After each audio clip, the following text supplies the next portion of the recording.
வணக்க நண்பர்களே, இன்றைக்கி எபிசியா செடிகளை குறித்து இந்த காணொளி பதிவில் நம்ம பார்க்கலாம். எபிசியா செடிகள் எனக்கு பிடித்தமான செடிகளில் முக்கியமான இடத்த வகிக்கிற ஒன்று. ரொம்ப பிடிக்கும். இதோட இலைகள், பூக்கள் எல்லாமே மிக அழகான ஒரு செடி. இது ஜெஸ்னரியேசி குடும்பத்தை சேர்ந்த செடிங்க. இதில் 70 ரகத்துக்கு மேலேயே செடிகள் இருக்கிறதா கூகுள் குறிப்பிடுது. அதே மாதிரி இது 50% மேலே ஈரப்பதம் நிறைஞ்ச இடங்களில் மிக அருமையாக வளர செடிங்க. இதுக்கு நல்ல குளிர்ச்சியான ஒரு காலநிலை இருந்துச்சுன்னா ரொம்ப அருமையாக வளரும். அதே நேரத்தில் சூரிய வெளிச்சம், சூரிய கதிர்கள் நேரடி தாக்குதல் இருக்கக்கூடாது. அதே இது மறைமுகமாக இந்த சூரிய ஒளி இதுக்கு மேலே பட்டுச்சுன்னா ரொம்ப நல்லது, நிறைய அருமையாக பூக்கும். மண் தொட்டியில் வளர்த்திங்கன்னா ரொம்ப அருமையாக இருக்குங்க. ஏன்னா அதுக்கு வேண்டிய குளிர்ச்சி அதிலேயே கிடைக்கும். குளிர்ந்த காலநிலை அதுக்கு இருக்கிறதுனால செடிகள் ரொம்ப அருமையாக வளரும். அதே மாதிரி இந்த செடி ஒரு சில செடிகளுக்கு மேலே அந்த சில்வர் நிறத்தில் தெரிகிற அந்த வரிகள் ரொம்ப அருமையாக இருக்கும் பார்க்க, ரொம்ப அழகாக இருக்கும் பார்க்க. இலைகள் பார்க்குறதுக்கு தான் இப்படி ரொம்ப கடினமான ஒரு இலைகள் மாதிரி இருக்கும். ஆனால் ரொம்ப மென்மையான இலைகள். சூரிய ஒளி பட்டாலே கருகிரும். இலைகளோட ஓரங்கள் கருகி அப்படியே அந்த இலை உதிர்ந்து போயிடும்.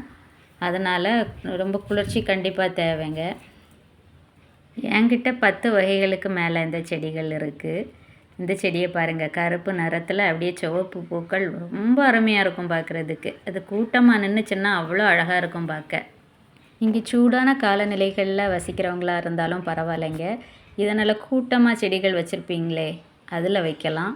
அதே மாதிரி அந்த செடிகளுக்கு கீழே ஒரு தட்டு வைத்து அதில் தண்ணீர் கொஞ்சம் நிற்கிற மாதிரி வைத்து வளர்த்திங்கன்னாலும் அதுக்கு ஒரு குளிர்ச்சியான ஒரு கால சூழ்நிலை அது கொடுக்குங்க.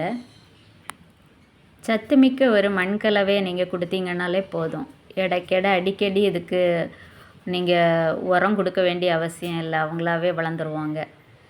அதே மாதிரி வெர்டிக்கல் கார்டனுக்கு ஏற்ற செடின்னு நான் சொல்லுவேன். ரொம்ப அழகாக இருக்கும். இது மாதிரி பறந்து அப்படியே வரும்போது சுற்றி பூக்களும் பூக்கும்போது அவ்வளோ அழகாக இருக்கும் பார்க்குறதுக்கு. இப்போ இதில் பூக்கள் இல்லை, ஆனால் பூக்கும்போது அழகாக இருக்கும் பார்க்குறதுக்கு. நான் இப்போ புதுசாக வாங்கி வச்சுருக்கிற செடிகள் இதெல்லாம் இப்போ நான் புதுசாக வச்சுருக்கேன். அதோட வளர்ச்சியை நான் ஒவ்வொரு நாளும் கண்காணிச்சிட்டே இருக்கேன். எப்போ சீக்கிரம் வளரும், அவங்க கூட்டத்தில் கொண்டு சேர்த்துடலாம் அப்படின்னு நினச்சி வளர்த்துக்கிட்டு இருக்கேன். இவங்களும் அப்படி தான் புதுசாக வளர்த்துட்ருக்கிற செடிங்க. ரொம்ப அழகாக இருக்குது. என்ன நிறத்தில் பூக்கும்னு தெரியாது, என்ன பூக்கள்னு தெரியாது. இதோட கட்டிங்ஸும் நம்மகிட்ட விற்பனைக்கு இருக்குது. இதோட வேர் பிடிச்ச செடிகளுமே நம்மகிட்ட விற்பனைக்கு இருக்குங்க.